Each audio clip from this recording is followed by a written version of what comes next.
당연히 눈밑 지방 재배치라는 건 눈밑에 불룩하게 튀어나온 지방을 어딘가로 옮기는 수술인데, 눈밑에 지방이 없다면 옮길 지방도 없고 뭐 어떻게 개선의 여지가 없다고 볼 수가 있겠죠. 다크서클 중에는 정말 말 그대로 지방이 없는데도 불구하고 피부가 어두워가지고 다크서클이 굉장히 눈에 띄는 경우들이 있어요. 예를 들어서 첫 번째로는,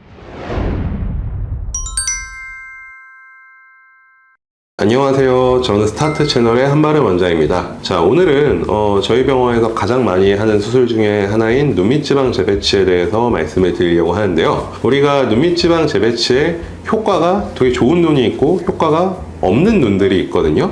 오늘은 이 효과가 없는 눈들이 왜 효과가 없는지에 대해서 좀 알아보도록 하겠습니다. 단도직입적으로 일단 말씀을 드리면 눈 밑에 지방이 없는 눈이라고 하면 될 것 같아요. 당연히 눈밑 지방 재배치라는 건 눈밑에 불룩하게 튀어나온 지방을 어딘가로 옮기는 수술인데, 눈밑에 지방이 없다면 옮길 지방도 없고 뭐 어떻게 개선의 여지가 없다고 볼 수가 있겠죠.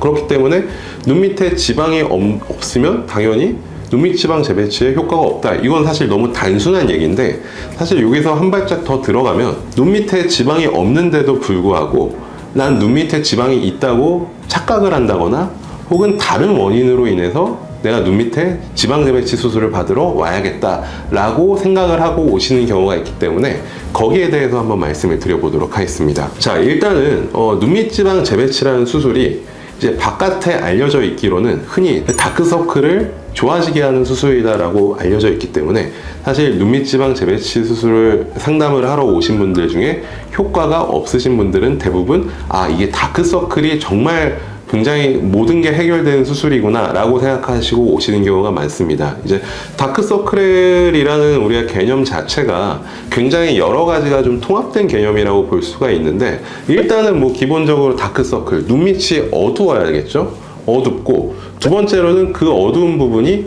지방이 풀룩하고 튀어나온 경우에는 조명을 받거나 사진을 찍었을 때 그 부분이 굉장히 부각되기 때문에 다크서클이 더 부각되는 결과를 낳게 되고, 앞볼 자체가 좀 떨어졌을 때 눈물꼬랑이 푹 하고 패이게 되면 또 그 다크서클을 더 눈에 띄게 하는 효과가 생기거든요. 근데 우리가 이제 다크서클 중에는 정말 말 그대로 지방이 없는데도 불구하고 피부가 어두워가지고 다크서클이 굉장히 눈에 띄는 경우들이 있어요. 예를 들어서 첫 번째로는 피부 색소 자체가 눈밑이 굉장히 어두운 경우가 있습니다. 이거는 사실 눈 밑에 지방이 없더라도 굉장히 어둡게 느껴지기 때문에 다크서클인데 눈밑 지방 재배치로는 크게 효과를 볼 수가 없는 거죠. 사실 이런 경우에는 뭐 피부과에서 레이저 토닝 같은 것들을 지속적으로 해보신다든지 혹은 미백 치료 같은 것들을 해보시는 게 조금 더 도움이 될 수가 있을 것 같다는 생각이 들어요. 두 번째로는 피부가 굉장히 얇은 경우거든요. 그러니까 이 지금 말씀드린 경우는 다 이제 눈 밑에 지방이 없는데 내가 눈밑 지방 재배치를 해야겠다고 오시는 경우에 대해서 말씀을 드리는 건데, 눈 밑에 피부가 얇은 경우에는 우리가 이제 손등 같은 경우에 피부가 굉장히 두꺼운 편인데도 불구하고 안쪽에 있는 혈관이나 인대 같은 것들이 다 비쳐 보이는 것처럼 눈밑은 사실 우리 몸에서 가장 피부가 얇은 곳 중에 하나인데, 피부가 얇으니까 더 잘 비칠 거고, 보통 피부 바로 밑에는 안윤근이라고 불리는 눈 근육이 있거든요. 우리 근육은 무슨 색인가요? 대부분 검붉은색이죠. 그렇기 때문에 피부가 얇게 되면 그 밑에 있는 근육이나 혈관들이 더 잘 보이게 되고, 그런 것들 때문에 내가 다크서클이 더 심하게 느껴진다. 그럴 경우에는 지방이 없어서 눈밑 지방 재배치의 효과가 떨어질 수 있다라는 점에 대해서 말씀을 드리고요. 자, 마지막으로는 이제 우리가 예를 들어서 뭐 알러지성으로 비염이라든지 아토피가 굉장히 심하신 분들이 있거든요. 어렸을 때부터 비염이나 아토피를 굉장히 심하게 앓은 분들의 공통적인 증상이 뭐냐면 다크서클이 굉장히 심해집니다.